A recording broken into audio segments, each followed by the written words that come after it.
शहर आशुतोष का जी, नाम मैं बदल आपको दीजिए, बहस में लाना सड़क का चाहूंगी। नाम ठीक है बदल जयदीप साहब, मैं दीजिए, आपके पास आती किसी हूँ। और का नाम बदल आशुतोष जी, दीजिए। नाम जो बदलने ये से सुनवाई के विकास साथ नहीं एक होता। बहस अब शुरू नाम हुई बदलने है। से महाशक्ति नहीं ठीक है बनती। जयदीप साहब, मैं आती हूँ नाम आपके बदलने पास। से पिछड़ा, जयदीप साहब, मैं आपके पास आ रही हूँ, एक सेकंड, बाकी पैनलिस्ट को भी जोड़ने दीजिए ना बातचीत में। आप बोल चुके हैं अपनी बारी में। विकास करने से विकसित जैद साहब, होते आप बोल चुके हैं, प्लीज अब सवाल दूसरी तरफ भी जाने दीजिए।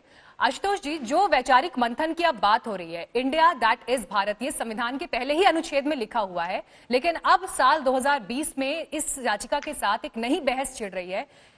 इस वक्त इस बहस को आप किस स्वरूप में देखते हैं? इसके क्या मायने हैं आपके लिए? देखिए, सबसे बड़ी बात यह कि इस वक्त ये बहस क्यों छेड़ी जा रही, इस बारे में हमको सोचना चाहिए। इस वक्त देश संकट में है, समस्या भयानक है, आर्थिक स्तर पर देश की स्थिति बहुत विकट है और सामाजिक स्तर पर भी स्थितियां बहुत विकट हो गई। तो क्या आज की तारीख में यह सबसे बड़ा मुद्दा है जिस पर सुप्रीम कोर्ट को फौरन कॉग्निजेंस लेकर उस पर सुनवाई करनी चाहिए? मुझे तो ये बड़ी हैरानी वाला विषय लगता है। इसका मतलब ये साफ है कि इस मुद्दे को खड़ा किया गया है और इस मुद्दे को खड़ा करके पूरी बहस को टालने की या उसको भरमाने की कोशिश की जा रही। जो लोग ये कहते हैं कि गुलामी का प्रतीक है, वो कौन लोग हैं? जरा उनसे पूछिए। उन लोगों ने जिन्होंने आजादी की लड़ाई में अपनी जानें दी, जिन्होंने अपना सब कुछ बलिदान कर दिया, और जब वो बैठे और बैठने के बाद उन्होंने एक नाम चूज किया, तो क्या वो गुलाम लोग थे? क्या बी.आर. अंबेडकर गुलाम थे? क्या वल्लभ भाई पटेल गुलाम थे? क्या जवाहरलाल नेहरू गुलाम थे? और क्या तमाम लोग जो थे वो गुलाम थे क्या? ये कौन सी मानसिकता? ये इसका मतलब साफ है कि जबरदस्ती इस मुद्दे को थोपा जा रहा ताकि लोगों को सरकारों की असफलता, नाकामयाबी की तरफ ध्यान न जाए।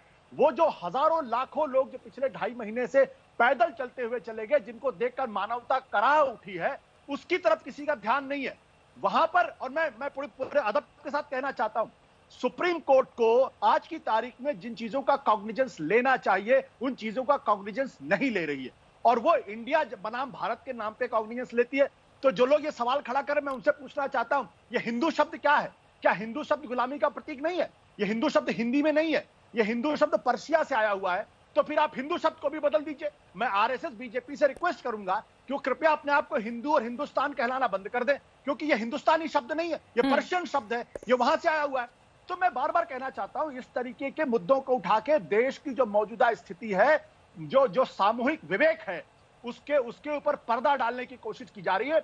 वो कौन आदमी जो सुप्रीम कोर्ट गया, इस बारे में पता करना चाहिए, उनके पीछे कौन लोग हैं, और सुप्रीम कोर्ट जो है इस तरीके से इसका कॉग्निजेंस ले रहा है, इस पर भी मुझे बड़ी हैरानी है। बिल्कुल, ये बड़ा सवाल आशुतोष जी आपने यहाँ पर खड़ा किया, क्योंकि जिस तरह का समय ये चल रहा है चुनौतीपूर्ण, जब पूरा देश, पूरी दुनिया कोरोना जैसे संकट से जूझ रही है, ऐसे समय में अगर इस पर बहस शुरू होती है और फिर उस मामले का राजनीतिकरण होता है, तो ये कई सवाल अपने पीछे छोड़ता है। संजीव उनियाल जी, आपका इस पर कॉमेंट।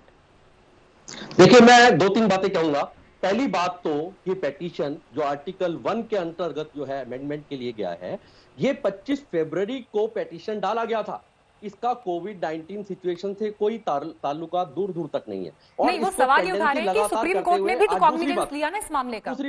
दूसरी बात मैं उन सज्जन का जवाब दे रहा हूं, आशुतोष जी, जो बीच में कह रहे थे कि आज ही क्यों लिया गया, तो ये लगातार पेंडिंग चल रहा था। तो आज कोर्ट ने अपने सामने उसको शॉर्टलिस्ट करके नोटिफाई करके लेना था, आज नहीं लिया, कल लेंगे। दूसरी बात, उत्तरम यत् समुद्रस्य हिमाद्रेश्च चैव दक्षिणम वर्ष तद्भारम चैनामा भारती यत्र संसति।